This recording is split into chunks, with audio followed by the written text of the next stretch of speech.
देखिए, सारी पार्टियां चाहती हैं कि पेपर लीक के खिलाफ एक सख्त कानून बने और जब चर्चा होगी तो उसमें तमाम बातों को हम लोग वहां उठाएंगे।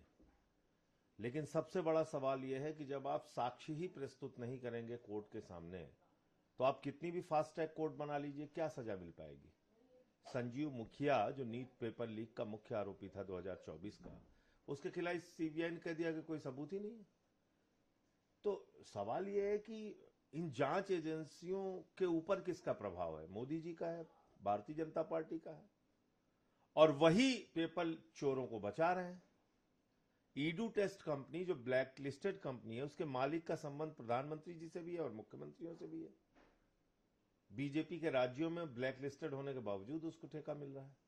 तो ये प्रश्न है, इन सवालों का जवाब जब चर्चा होगी तो हम लोग मांगेंगे प्रधानमंत्री से और सरकार से। विपक्ष जो लगातार सवाल कर रहा था बिहार को लेकर भी, जहां पे प्रोटेस्ट के दौरान जो पुलिस सामने AK-47 की गोली चलाई गई। आप सोचिए, AK-47 आप चला रहे हैं छात्रों पे। वो आतंकवादी हैं, आपने उनको अपना दुश्मन बना लिया है, वो पाकिस्तानी है।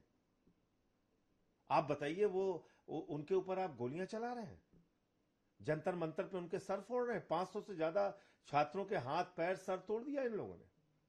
यहां पैलेट गन चला रहे हैं, वहां AK-47 चला रहे हैं।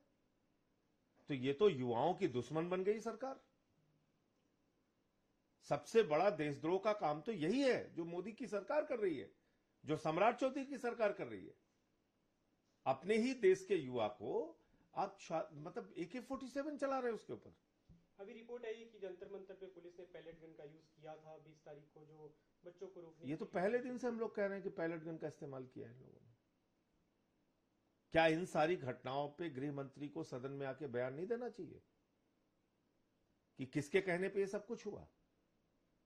ये जानने का हक संसद को भी है और देश को भी है। बीजेपी सांसदों ने आज सदन में संसद के बाहर प्रोटेस्ट किया कि पंजाब में 6 पेपर लीक हो चुके हैं। पंजाब में कोई पेपर लीक नहीं हुआ।